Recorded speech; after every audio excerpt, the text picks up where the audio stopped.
The Tesla Cybertruck has spawned a whole new community of Tesla fans that have fallen in love with a vehicle that breaks tradition and breaks social norms in favor of making the most utility, practical, focused vehicle of all time. Yes, I'm absolutely pumped for it to come out, and I cannot wait to get more updates on pricing, specs, because at this point it feels like the Cybertruck has been renounced to a certain point. Like, they've removed a bunch of specs off of the webpage. Elon has told us that the first truck they plan on making is a quad motor, so something completely different from everything they previously took reservations for. And this is a fairly dangerous place for us consumers to be in because they have so many reservations and because they have so much demand. They can essentially release any kind of truck that is cyber with low polygons and a steel exterior, and they know people are gonna buy it no matter how bad or good of a deal it is. And now that we have a lot more information on the first Giga Texas Model Y, and we had kind of expectations going into this year and a lot of predictions as to how 4680 batteries were going to benefit the car, what was going to change in terms of range and pricing. And I think it's fair to say overall that the standard range all-wheel drive Model Y was kind of a disappointment. I mean, it's certainly good news for investors, people who are just looking for the overall health of the company. It's very profitable, it requires very few cells to go in, and the cells can be ramped up at scale, so Tesla is directly addressing the bigger issue with electric vehicles, which, yes, doesn't have much to do with the range not being good enough, and as hard as a pill as this is to swallow, it's something I'm gonna have to keep reminding you guys. Even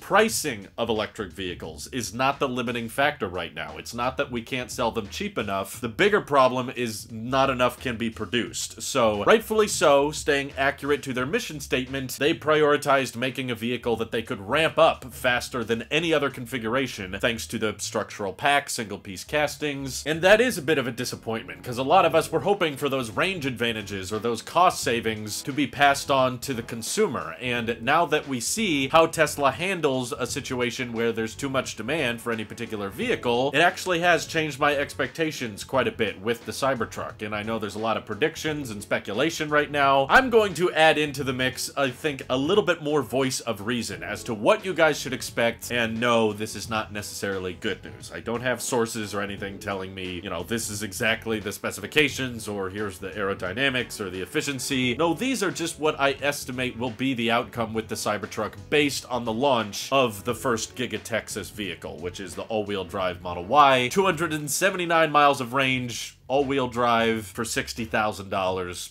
Yeah, it's not great. But unfortunately, the Cybertruck finds itself in a fairly similar situation in terms of demand. They priced themselves way too low at the event, which is why you gotta just ignore all of those specs. So much of the truck has changed since the unveiling night. There's no door handles anymore, now we got rear-wheel steering, the pricing has changed, the supply chains have been hit, chip shortages are still a thing, and Tesla probably knows a lot more about how 4680 batteries ramp. So because Tesla right now wants to prioritize production scaling and not necessarily making the best deal or the best product they can, I'm gonna go out on a limb here and unfortunately predict that the Cybertruck quad motor variant is not going to have 500 miles of range. In fact, probably quite a bit less. If it's anything like the launch of the Rivian R1T or the Hummer or the F-150 Lightning, all of these companies that have come up with electric pickup trucks have discovered that you don't need to start with 400 or 500 miles of range. From a production standpoint, it's probably a very bad idea because those higher range vehicles are going to require far more batteries, which eats into the profit margins quite a bit more, and that slows the rate of your production ramp because you have to designate more batteries per vehicle. Because Tesla started with the standard range Model Y at Giga Texas, but they kept the all-wheel drive, that's why I'm going to predict that the first Cybertruck coming out of Giga Texas will be quad motor and it will have rear-wheel steering and everything, but I don't think the range is going to be much higher than 300 miles. And I understand that will likely be a huge disappointment to a ton of people because I also don't think the quad motor is going to be particularly cheap. If Tesla's current lineup is anything to go by, they do not like variety of powertrains and battery pack sizes. With the Model S and X higher price vehicles, we have some powertrain variety there with a dual motor and a tri-motor, but that's it. Same size battery pack in each using the same cells. Both have 100 kilowatt hour battery packs. And with the Model Y, it sounds like they're building 3 different versions, all of which have the dual motor powertrain, just because fundamentally with EV production, powertrains are inherently just not really that expensive. Most of the cost in an EV is the battery pack. back. So switching to a dual motor Cybertruck really isn't going to save them that much money, and my prediction is because the demand and the hype behind the Cybertruck is so high, they're just going to do quad motor as a standard feature, and until they catch up on demand and they start seeing a slowing of orders, there's really not going to be much of a point in offering anything else. In fact, if Tesla did start building a dual motor or a tri-motor or a single motor, then they would have to start honoring those original $7,000 FSD prices that people locked in with their original Cybertruck reservations. If you have a Cybertruck on order, I hate to break it to you, but you really didn't lock in anything. If you read the Cybertruck pre-order agreement, it just says that the pricing is an estimate, and it could absolutely change by the time production begins. And you know, Tesla took a ton of reservations, $2,500 deposits, not $100 deposits, for the long-range rear-wheel drive Model Y that was going to be built out of Fremont. And a lot of people held those deposits for years, and they had FSD on their deposits. And once Tesla finally came forward and said, hey, by the way,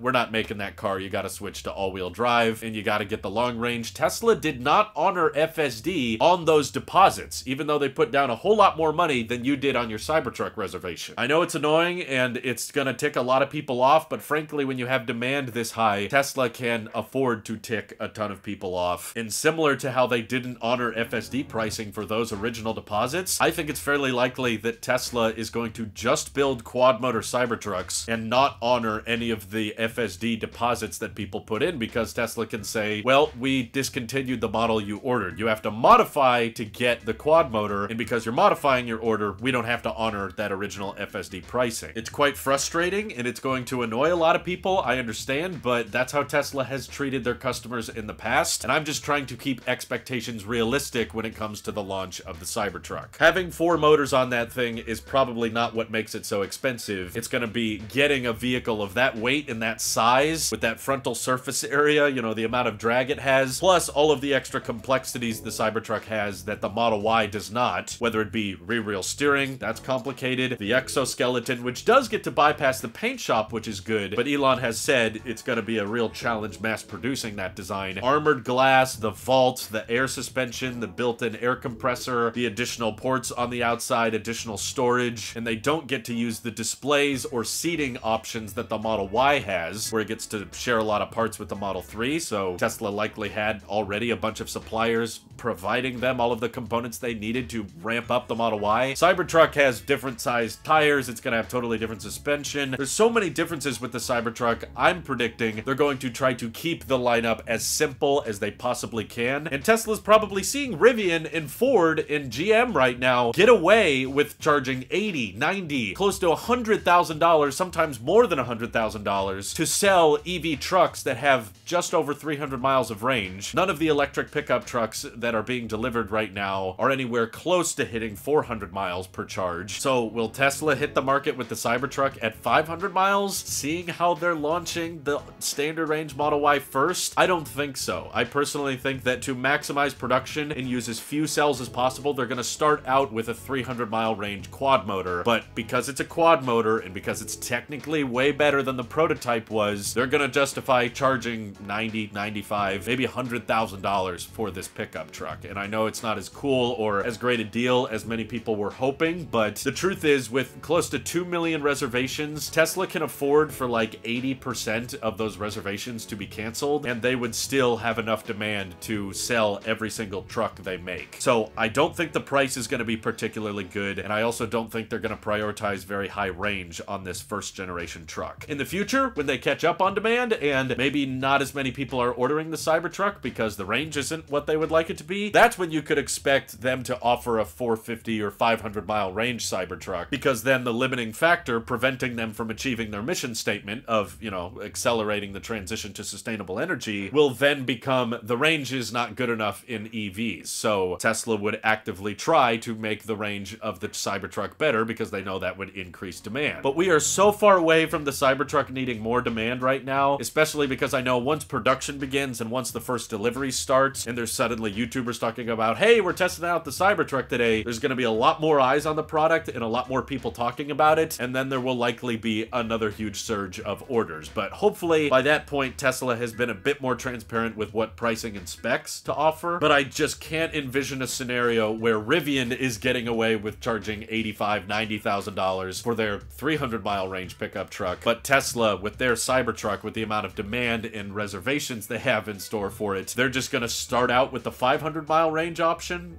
I don't think so. And many people are likely going to back out on their orders, especially some of you watching this video that are like, gosh, dang it, this guy's making a little too much sense. Because I know pickup trucks can utilize towing, right? Like, the Roadster getting 600 miles of range, it's kind of cool, but it makes it far less efficient for daily city driving, and they'll probably end up compromising on the Roadster range. And Elon said they could have done a Model S with 600 miles of range, but they realized it wasn't very useful, particularly when EVs charge, you know, their first 50% a lot faster. It really just comes down to charging network and efficiency, and putting that many batteries in an EV is just not super practical. But with a pickup truck, your range is going to get cut in half when towing. So I think the Cybertruck, more than any other Tesla, deserves to have 500 miles of range, and I desperately hope that they do make that option for you guys, because that sounds amazing, and I would love to see more EVs on the road with higher range numbers. But at the same time, I feel like we can see now with how they're ramping the 4680 and how they're starting out at Giga Texas that Tesla is prioritizing maximizing production at all costs, and that's where their focus is, in making a lower range Cybertruck that costs a lot, will secure good profit margins, and they know they're going to sell every one they make. And sure, they may miss out on the towing pickup truck market. There may be people that are like, yeah, I just can't justify this truck anymore, but that doesn't mean there won't be a huge line of people willing to spend $100,000 on a 300-mile range Cybertruck, because I'm sure the rear wheel steering and the off-roading capability is going to be amazing. The utility of the exoskeleton and the durability of that design is going to be unparalleled. Plus, it'll just be the first electric pickup truck with supercharging access, which gives it plenty of advantages over the competition. And it will probably be the most lightweight electric pickup truck on the market and the most aerodynamic, which gives it all kinds of cost effectiveness and efficiency benefits. Not to mention hardware 4.0, the self-driving capability, autopilot, and all of those advantages it'll have over the competition. Tesla doesn't need to underprice or overspec the Cybertruck to make it better than the competitors. Just for the fact that it's a Tesla and it happens to be a pickup truck means it'll sell at high volume, and I personally think Tesla will ramp up the Cybertruck faster than any other electric pickup truck will be. So because Tesla likes their simplicity, I'm predicting all Cybertrucks will come with the exact same wheels and tires. They'll only have one interior color choice and of course no exterior color choice. Only one range option and one powertrain setup to start out with, and over time, as they catch up on demand, then they can diversify, hopefully make a dual motor or, you know, a lithium iron phosphate version in the future. That would be great. And of course, a higher price 500-mile range variant for those who really want it. But Tesla needs some time to optimize the supercharging network for people towing with Teslas anyway, because most superchargers are not pull-through stations, which means it'll probably take some time before the network is actually optimized for people towing big capacity Cybertruck loads. Because right now, if you were doing a cross-country towing trip with your Cybertruck, you would have to probably unhook the trailer or park really, really weird at every single supercharging stop. So I think Tesla doesn't mind too much if the first generation Cybertruck is not particularly great at towing, because they've got some work to do in the meantime. But do you guys disagree with my expectations on the Cybertruck pricing and range? Or do you think that this is realistic and this is probably what you should expect next year if they are able to start official deliveries? All that good stuff. Let me know what you're thinking down in the comments below. Thank you to everyone on Patreon supporting the channel directly. It seriously helps out a ton, as does just watching these videos. So take care.